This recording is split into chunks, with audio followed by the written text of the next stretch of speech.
Now, after 10 years and 8 movies, is there anything about your Harry Potter experience that you haven't yet shared with the world through interviews? Oh my goodness. To be honest, I really couldn't tell you. I feel like I've been asked every single question under the sun. What about the oddest thing you've ever been asked? The oddest thing I've ever been asked? I don't know. That's hard. There's been some very odd questions. It's mainly like journalists like ask what they think is like a really simple, obvious question, but that it's actually like impossible to answer. Like, how has Harry Potter changed your life? And it's like, I don't even know where to begin. Or like, can you tell me your favorite memory from the past 11 years? And I'm like, oh, I can't.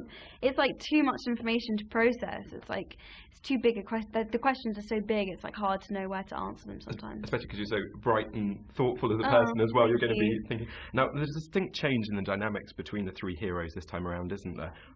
What is threatening the bond between them?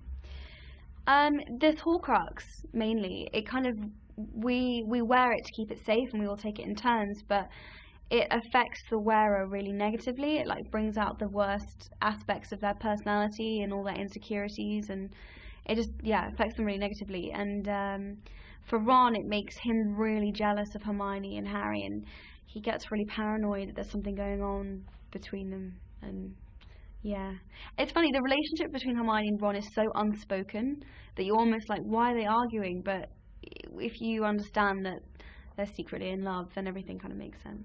Like in real life as well, it's often unspoken and Exactly. quite subtle, isn't it? Yeah, exactly. What can you tell us about that very touching moment in the film, which uses the song by Muggle musician Nick Cave, "Oh Children"? I really like that moment in the film. I love that song. That moment was really about, you know, when the film is so dark and intense all the way through, there just needed to be a moment when the tension could just be released a bit, and that they could just remember that they were kids and just like have this like fun, beautiful moment together. And it's nice to see Harry trying to cheer Hermione up, because it's usually Hermione that's like keeping everything together and keeping everyone together, and it's nice that, you know, for once it's him comforting her and not the other way around. So I think it's a really nice moment. The critics seem pretty divided about it. Some people seem to love it, other people seem to hate it. I love it personally, but you know, you have to see it and make up your own mind. And there's a scene in the film that had me right on the edge of my seat where Bellatrix tortures poor Hermione. I just wondered how intense that was for you to film, and also how open David Yates might have been to one of your suggestions.